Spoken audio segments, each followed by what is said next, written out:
I was having a bit of a anxiety attack. From behind me, I heard someone say, "Are you okay?"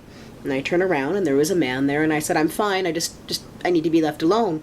Then he starts coming up towards me, and he starts rubbing my back. He comes around, and he starts groping at my breasts.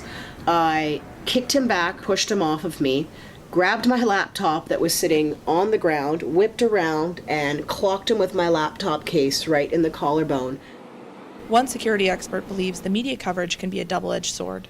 The media has a responsibility to report these kinds of things, but at the same time, it's going to inspire other people with inclinations towards attacking women or who have these kind of impulses to actually act them out once they have seen someone else has done it successfully.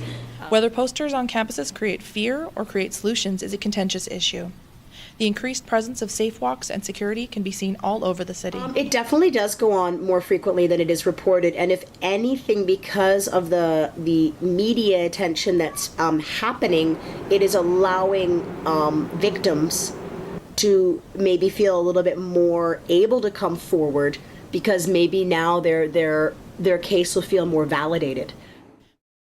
Although the number of reported sexual assaults have seen a dramatic increase, the number of incidents may be very similar to previous years. And I know that sexual assaults are always happening in our city, and I believe women are aware to different degrees, and they're all impacted differently. But with how much media attention there has been, I think there's almost a hypervigilance, especially for women who live in those areas, perhaps where there's been attacks.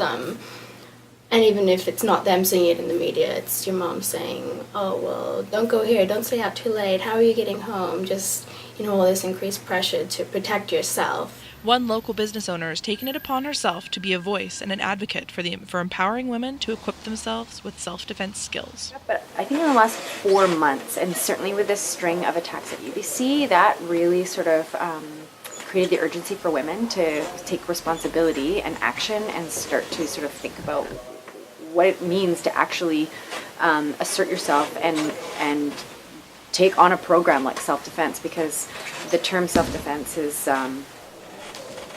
it's an unknown for most people, right? They don't really know what they're going to be getting themselves into. It's intimidating. It's frightening. We don't want to face our fears all the time. So walking into a situation where you don't feel like safe, or you don't feel like you know the material you're going to learn, is intimidating. So I think a study on stranger attacks has shown common thoughts and practices are already in place with many of the women involved in the study.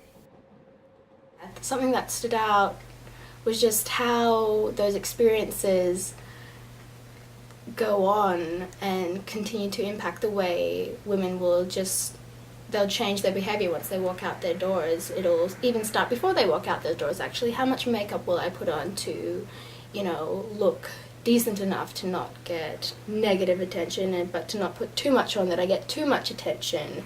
What am I going to wear? All about, trying to balance that, not wanting to get too much attention from strangers, but also wanting to look decent and not be, looked up and down for who knows what reasons.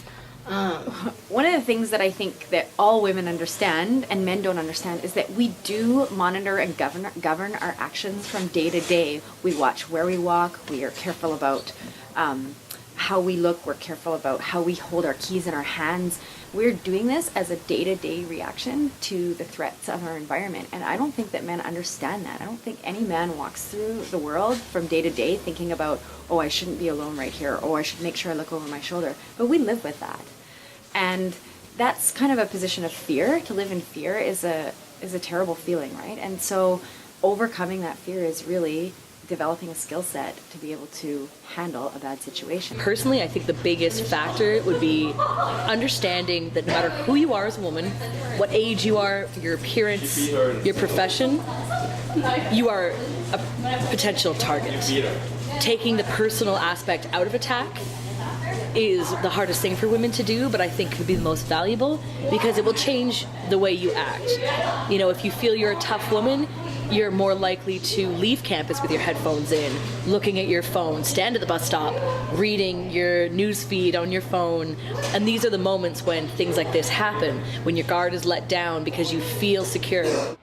For Langara News, this is Angie Holubovich.